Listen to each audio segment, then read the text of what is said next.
नमस्ते। कभी सोचा है कि भारत के जो कानून हैं वो कोई मुश्किल सी भारी भरकम किताब नहीं, बल्कि हम सबके लिए एक एक पर्सनल टूल किट की तरह हैं।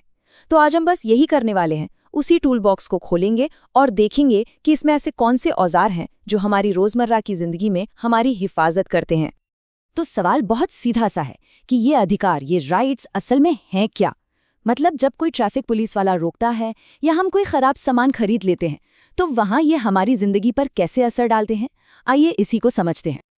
तो इस सिटीजन्स टूलकिट को समझने के लिए हमारा रोड मैप कुछ ऐसा रहेगा। सबसे पहले हम देखेंगे इसकी बुनियाद यानी संवैधानिक गारंटी। फिर बात करेंगे रोजमर्रा के कानूनों की।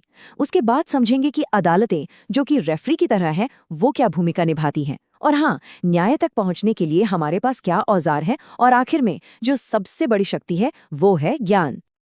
तो चलिए सबसे पहले बुनियाद से ही शुरू करते हैं।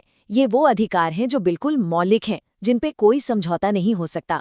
बाकी सब कुछ इन्हीं पर टिका हुआ है। आप इन्हें इन्हें एक तरह से वो वादे समझ सकते हैं जो हमारा देश अपने हर नागरिक से करता है। तो हमारे मौलिक अधिकारों में सबसे पहली और सबसे जरूरी चीज आती है सम्मानता का अधिकार। आप कह सकते हैं कि बाकी सारी सुरक्षाएं यहीं से शुरू होती हैं, इसी सोच से कि कानून की नज़र में हर कोई बराबर है। अब ये जो आर्टिकल्स हैं ना, इनकी असली ताकत ये है कि ये अकेले काम नहीं करते, बल्कि एक पूरे सिस्टम की तरह काम करते हैं। ये मिलकर पक्का करते हैं कि हर नागरिक के साथ सिर्फ सरकार ही नहीं, बल्कि पूरा समाज बिना किसी भेदभाव के बराबरी का बर्ताव करे। अच्छा, इसके बाद आता है अगला बड़ा अधिकार, स्वतंत्रता का अधिकार। ये वो अधिकार है जो हमारी पर्सनल आज़ादी को तय करते हैं और हमें सरकार की किसी भी मनमानी से बचाते हैं। और यही वो आज़ादी है जो हमें खुलकर जीने, कहीं भी आने जाने, काम करने और अपने विचार रखने की हिम्मत और शक्ति देती है। और हाँ, इनमें से जो आर्टिकल 21 है ना, गरिमापूर्ण जीवन का अधिकार, उसे तो सबसे शक्तिशाली माना जाता है। और फिर हमारा संविधान उन लोगों के बारे में भी सोचता है जो सबसे ज्यादा कमजोर हैं। उन्हें जबरन मजदूरी और शोषण से बचाने के लिए एक खास सुरक्षा दी गई है। ये एक बहुत ही जरूरी शील्ड है। तो ये जो दो आर्टिकल हैं, ये एक ढाल की तरह काम करते हैं, जो किसी भी तरह के आर्थिक या सामाजिक शोषण के खिलाफ हमारी मानवीय गरिमा को बचाते हैं। ये पक्का करते हैं कि कोई भी किसी की मजबूरी का गलत फायदा ना उठा पाए।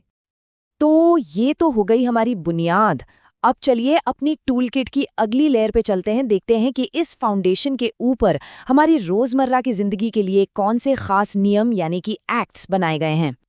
ये टाइमलाइन देखिए, ये अपने आप पे एक बहुत दिलचस्प कहानी बताती है कि कैसे वक्त के साथ जैसे जैसे समाज की ज़रूरतें बदली, हमारे कानून भी बदलते गए, इवॉल्व हुए।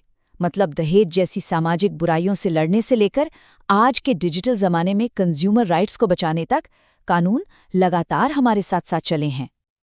और देखिए हमारी कानूनी नियम किताब का दायरा कितना बड़ा है। एक तरफ घरेलू हिंसा एक्ट है जो घर के अंदर सुरक्षा देता है, तो दूसरी तरफ मनरेगा है जो गांव में रोजगार की गारंटी देता है।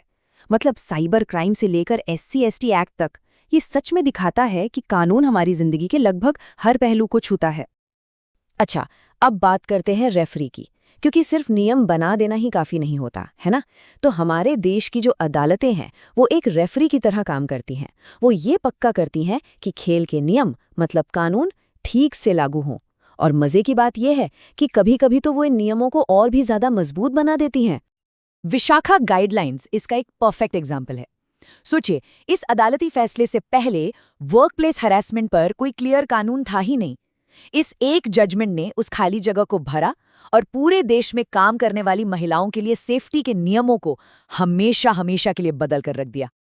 अब ये जो लाइन है ना, इसकी अहमियत को हम जितना समझें कम है।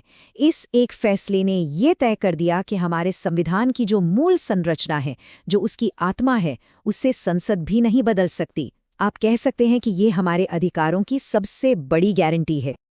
तो सबसे जरूरी बात जो यहाँ समझने वाली है वो ये है कि हमारे अधिकार कोई पत्थर की लकीर नहीं है, वो जिंदा है। अदालती फैसलों ने वक्त के साथ साथ उन्हें और ज्यादा फैलाया है, उन्हें नए मतलब दिए हैं, और इसका सीधा असर हम जैसे लाखों लोगों की जिंदगी पर पड़ा है। अब आते हैं सबसे प्रैक्टिकल सवाल पर। ठीक है, हमारे पास इतने सारे अधिकार हैं, लेकिन इनका फायदा क्या अगर हम इन्हें लागू ही न करवा पाएं? तो चलिए अब बात करते हैं उस मास्टर की, उस चाबी की जो इस पूरी टूलकिट को असल में खोलती है। ये है आर्टिकल 32, संवैधानिक उपचार। एकदम आसान शब्दों में समझे तो ये एक डायरेक्ट हाईवे है जो हमें न्याय के लिए सीधे सुप्रीम कोर्ट तक ले जाता है। और सबसे कमाल की बात क्या है? ये रास्ता, ये खुद एक मौलिक अधिकार है। इसीलिए आर्टिकल 32 को अक्सर संविधान की आत्मा कहा जाता है। क्यों? क्योंकि इसके बिना बाकी सारे अधिकार बस कागज पर लिखे शब्द रह जाते हैं, उनका कोई मतलब नहीं रहता। तो बस ये नंबर याद रख लीजिए, 32। ये एक नागरिक के तौर पर अपने मौलिक अधिकारों को बचाने के लिए हमारे हाथ में सबसे जरूरी और सबसे शक्तिशाली औजार है। तो आखिर में इन सब बातों का निचोड़ क्या है? बहुत सिंपल है। ये जो पूरी टूलकिट है, इसके अंदर जितने भी औजार हैं, इनकी असली शक्ति तभी बाहर आती है जब हमें पता हो कि ये हैं क्या। ज्ञान, नॉलेज ही सबसे बड़ी ताकत है। तो एक बार फटाफट से देख लेते हैं कि हमने क्या क्या समझा। हमारे अधिकार कई परतों में हैं, संविधान वाले, कानून वाले और जिन्हें अदालतों ने समय के साथ मजबूत किया है। मौलिक अधिकार हमारी सबसे बड़ी गारंटी है। फिर आरटीआई जैसे कानून हैं जो रोजमर्रा की जिंदगी में काम आते हैं। अदालतें एक रेफरी की तरह इन अधिकारों को और मजबूत करती हैं। और सबसे आखिर में आर्टिकल 32, वो चाबी जिससे हम न्याय का दरवाजा खटखटा सकते हैं। तो आखिर में बस यही कहना है कि अधिकार सिर्फ एक किताब में लिखे हुए कुछ शब्द नहीं हैं, वो एक ढाल की तरह हैं, एक शील्ड जिसे हम सबको अपने साथ लेकर चलना है। तो हम आपको इसी सवाल के साथ छोड़े जाते हैं। अपने अधिकारों को जानना यकीनन पहला कदम है, पर सवाल ये है कि अगला कदम क्या है? ये सोचने वाली बात है ना?